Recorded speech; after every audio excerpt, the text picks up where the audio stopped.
तुम्हारी बहन अब बीवी है मेरी। ये वही शख्स था। अशर फैज़ ने आगे बढ़कर उसका गिरेबान थामा था। डोंट यू डेयर अशर फैज़ शाह, मैं गिरेबान तक नहीं सीधा गर्दन तक पहुंचता हूँ। सफ़ीर शाह ने उसके हाथ गिरेबान से हटाते उसे पीछे को धक्का दिया तो अशर शाह के गार्ड्स ने बंदूकें उस पर तानी। हाँ, मर्द बनो अशर फैज़ शाह, इन सब से मैं नहीं डरता। तू साले निकल यहाँ से। अशर शाह ने ज़ेरे लब उसे गाली दी थी कि वो आपे से बाहर हुआ था। उस शख्स का मुतालबा सुनकर सफ़ीर शाह ने आगे बढ़ते उसे मुक्का रसीद किया कि उसके होठ का किनारा फट गया।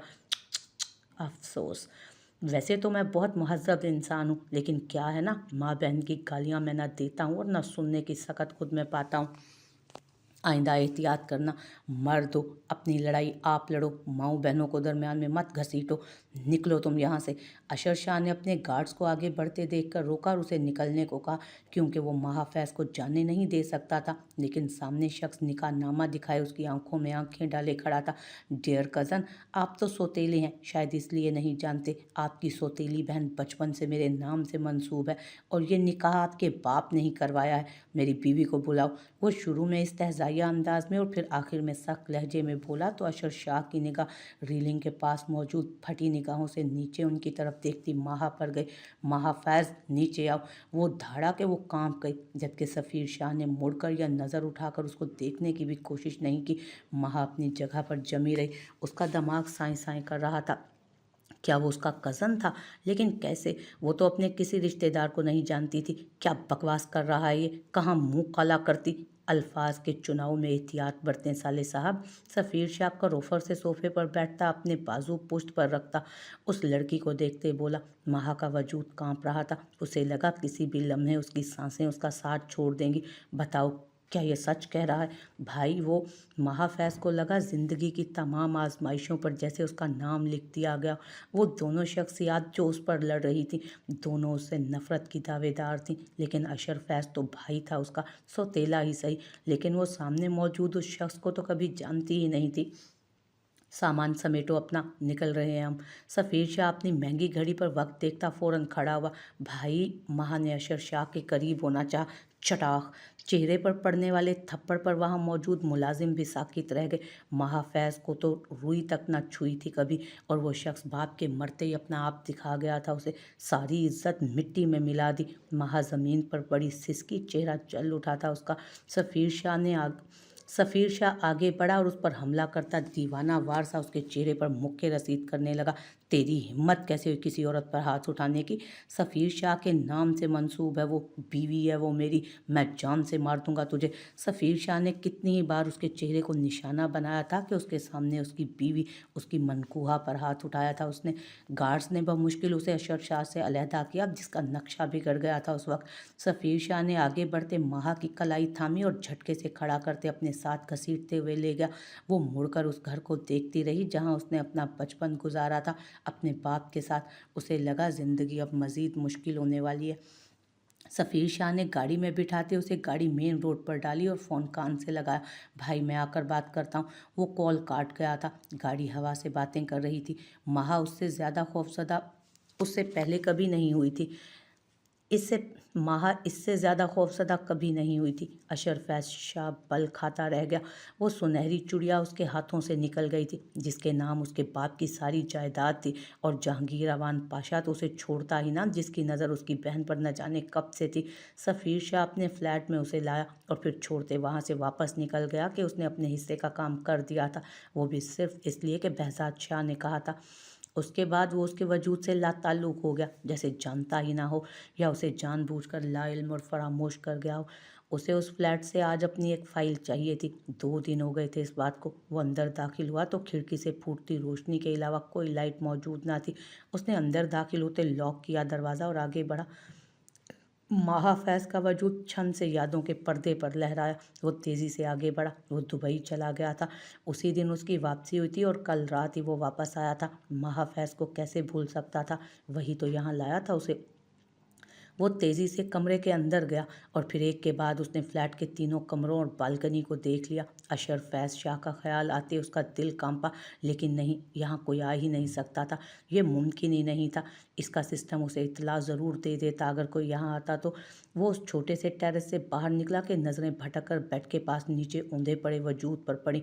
वो साकित रह गया। क्या ये तरबियत थी उसके भाई की? क्या वो सच में ऐसा था? बहजाद शाह उसे जान से मार देता। भाई का चेहरा याद आते वो तेज़ी से झुका और महा को सीधा किया। दुपट्टे से नितार्त वजूद, बिखरे बाल और पसीने से भरा चेहरा, और वो वजूद उस वक्त बुरी हालत में था, उसी दिन के पहने शिकन आलूद लिबास में। ओह सफ़ीर शाह, तुम कैसे भूल सकते हो? उसने खुद पर लानत भेजी। उसने नब्ज़ चेक की जो चल रही थी। किचन में जो थोड़ा खाने का सामान था वो इस्तेमाल हुआ था। उसने महा को उठाकर बिस्तर पर डाला। महा फैज़, महा शाह, माही। उसका चेहरा थपथपाते वो उसे मुख्तलिफ नामों से बुलाने लगा। डॉक्टर को वो यहाँ बुला नहीं सकता था कि ये फ्लैट उसने महज अपने लिए, अपने काम के लिए मुख्तस कर रखा था।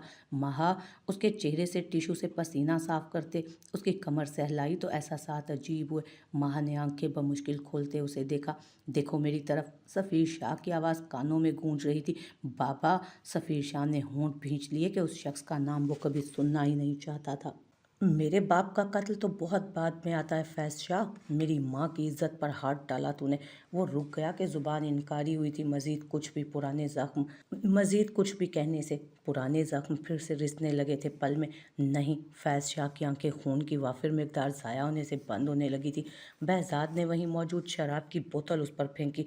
आंखें बंद ना हो कि तुम देख सको क़यामत बीतना किसको कहते हैं। तुम देख सको कि अजियत की आखिरी हद क्या है। तुम देख सको कि मौत को सामने देखकर लगता कैसा है। हराम जिंदगी गुजारते मौत भी हराम ही मिलेगी तुम्हें। तुम्हारी बेटी जानते हो कहाँ है? मेरी बेटी को हाथ भी मत लगाना। फैज़ शाह एक ही इंसान से तो इस दुनिया में प्यार करता था, वो थी उसकी बेटी। यही मेरी माँ ने कहा था तुमसे जब तुमने। वो फिर रुक गया। आसान कहाँ था सालों पहले मिली अजियत को फिर से दोहराना। मेरी बहन, हमारी फरी को मार दिया तुमने। कैसे हाथ लगाया तुमने मेरी माँ बहन को? वो उसके हाथों पर बूट का दबाव बढ़ा गया तो फैज़ शाह की चीखें कमरे में गूंजने लगी। तुम्हारी बेटी मेरे भाई के निकाह में है, जानते हो इसका मतलब? वो सफाकियत से बोला तो फैज़ शाह की आंखों में उसने पहली बार खौफ देखा। और तुम जानते हो, सफ़ीर शाह इस दुनिया में सबसे ज़्यादा नफरत तुम्हारी बेटी से करता है। वो आखिरी बार कर गया था। मेरी बेटी। फैज़ शाह का एक आंसू निकला। हैवानों की आंखों से आंसू नहीं निकला करते फैज़ शाह। कातिलों को दर्द नहीं महसूस होना चाहिए कभी। तुम्हारा बेटा तो माफिया के बड़े लोगों में उठता बैठता है ना। तुम्हारे पास तो अंधाधुंध दौलत है। ज़राए चलाओ अपने और अपनी मौत से बच जाओ। बहजाद शाह की जेब में उसका फ़ोन मुसलसल बज रहा था। वो जानता था फ़ोन करने वाला सफ़ीर शाह था और किसी की हिम्मत नहीं हो सकती थी इतनी। खुदा हाफिज़। बहजाद शाह ने कहते पेट्रोल उस पर छड़का। फैज़ शाह का पूरा जिस्म खून से तर था। अब सांसें फूली थीं, लेकिन बहजाद शाह ने उसे बेहोश नहीं होने दिया था। तुम्हारी बहन जिंदा। बहजाद शाह के आग लगाते ही आग भड़क उठी, लेकिन उस शख्स के आखिरी अल्फाज उसे मुंजमद कर गए। क्या उसने ठीक सुना था? ये कैसे मुमकिन था? नहीं, वो अपनी जान बचाने के लिए झूठ। उसका फ़ोन बिना रुके बज रहा था। उसने आते जाते हवासों से फ़ोन कान से लगाया। वहाँ से निकलें भाई अभी। और इसी वक्त सफ़ीर शाह चीख रहा था। बाहर दरवाजे पर शोर होने लगा। पुलिस के सायरन की आवाज़ें यकदम से माहौल की खामोशी को चीरने लगी। उसने उस शख्स को देखा जो अबतर हालत में कब से इस दुनिया से अपनी ज़िंदगी का सफ़र तय कर चुका था।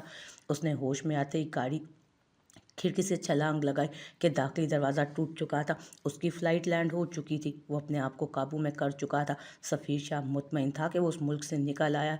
उसने अपने वहाँ उस मुल्क में होने के तमाम निशानात मिटा दिए थे। वो जानता था जल्द ये खबर आग की तरह फैल जाएगी और सबसे पहले अशर फैज़ शाह किसी लावे की तरह फटेगा। भाई मैं ठीक हूँ सफ़ी, आराम करना चाहता हूँ, वो कहता अपने कमरे में बंद हो गया तो सफ़ीर शाह बाहर निकल गया। आप ही वो कौन था जो आपको उस दिन छोड़ने आया था? उसने इस्तफसार किया। ऑफिस की गाड़ी थी, हाइफा ने तेज़ी से जवाब दिया। आपके ऑफिस वाले कब से इतनी बड़ी गाड़ियाँ रखने लगे? और आपने क्यों मुझे रोते हुए फ़ोन किया था? देर हो गई थी, मैं डर गई थी हसन। आज ही अपना इम्तहान देते हॉस्टल से वापस आया था वो। اس لیے اس سے باز پرس کرنے لگا۔ اب باپ نہیں بنو، اٹھو نکلو، حائفہ نے کہا تو حسن نے اسے تکیہ دے مارا۔ اپیا تم ہو ہی نہیں کسی کے پیار کے قابل، وہ چیخا تو حائفہ نے اس پر حملہ کرتے اس کے منہ پر ناخنوں سے وار کیا اور گھر میں حسن کی چیخ گونجی۔ سائمہ بیگم بھاگتی ہوئی آئیں اور ان کے پاؤں سے اب ان کے پاؤں کا جوتا تھا اور حائفہ سکندر کی کمر۔ بابا کو بتاؤں گی میں، وہ روتے چلائی تھی، پھر کمرے سے باہر نہیں نکلی۔ باپ کے آتے ہی فوراً ان کے پاس گئی جو کھانے کی میز پر بیٹھے تھے۔ کیا کہا ہے میری بیٹی کو تم ماں بیٹے نے؟ سکندر صاحب نے فوراً سے اس کی سوجی آنکھیں دیکھتے پوچھا۔ اپنی بیٹی کے کارنامے بھی تو اس کے منہ پر دیکھ لینا۔ سائمہ بیگم نے ان کو روٹی دیتے حائفہ کو گھورتے کہا۔ تو اس نے بھی تو مجھے مارا تھا، اور بابا ماما نے میری کمر پر 2 بار جوتا مارا۔ وہ پھر سے آواز نم کر گئی اور اس کی توقع کے عین مطابق اب سائمہ بیگم کو ڈانٹ پڑ رہی تھی اس کو جوتا مارنے پر، کہ حائفہ سکندر پر ہاتھ اٹھانے کی اجازت ہرگز کسی کو نہ تھی، کہ حائفہ سکندر پر کسی کو ہاتھ اٹھانے کی اجازت نہیں دی تھی سکندر صاحب نے۔ لیکن بیٹا آپ غلطی پر ہیں، انہوں نے حسن کے ماتھے پر 2 جگہ اس کے ناخن کا نشان دیکھتے کہا۔ ہاں میں مانتی ہوں، وہ پرسکون ہوتی۔ اب باؤل سے سالن نکالنے لگی تو سب نے حیرت سے اسے دیکھا۔ ناخن کاٹو اپنے کھانا کھا کر، سائمہ بیگم بولیں تو وہ سر ہلا گئی۔ اگلی صبح اس نے پھر اپنے پرس کو پورے آفس میں ڈھونڈا تھا۔ حائفہ پاگل ہو گئی ہو، گمنے والی چیز تھی، گم گئی۔ تمہارے کون سے زیور تھے اس میں؟ آفس کی لڑکی نے تپ کر کہا۔ زیور؟ میرا پورا 1200 روپیہ تھا اس میں، ساتھ 3 گلوز تھے اور میں نے ابھی خریدے تھے جو، اور میرا مہنگا پرفیوم۔ ہائے!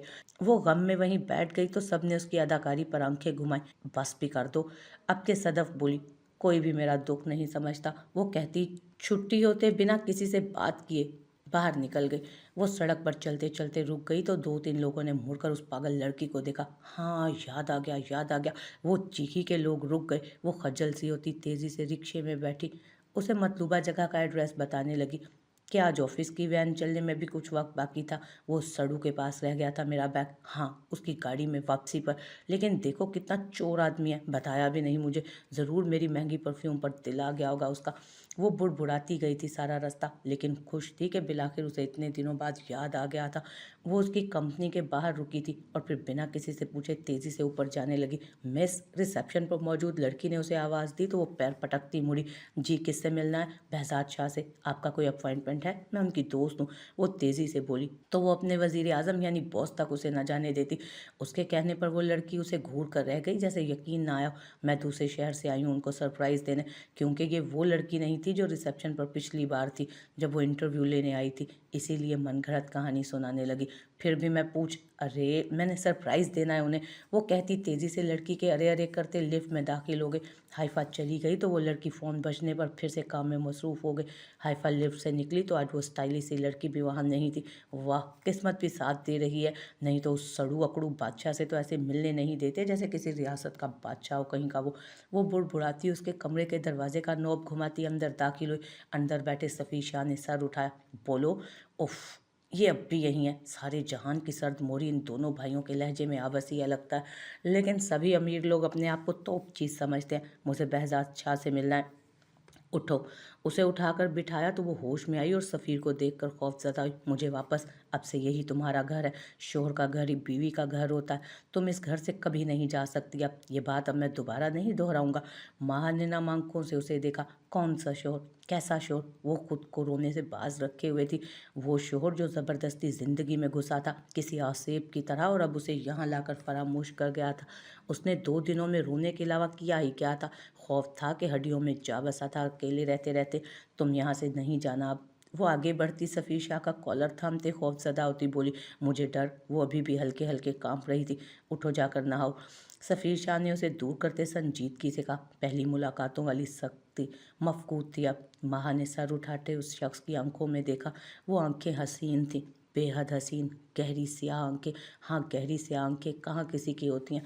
ماہ اسے دیکھتی رہی، پھر بے اختیاری میں اس کی آنکھوں کو چھونے کے لیے ہاتھ بڑھایا کہ وہ اٹھ کھڑا ہوا۔ محافظ ہوش میں آئی تھی۔ سفیر شاہ اس سے اتنی نفرت کرتا تھا کہ اس کا لمس بھی خود کی ذات پر نہیں چاہتا تھا۔ اس میں سناٹے اترے۔ وہ شوہر جو اپنی بیوی کا لمس نہیں چاہتا تھا خود پر، اس کا مستقبل کیا تھا؟ کسی شہزادے کے خواب کیا یوں ہی ختم ہو جانے تھے؟ سامنے والی کی نفرت برداشت کرتے کرتے کیا اسے ایک بہترین شخص سے نوازا نہیں گیا تھا؟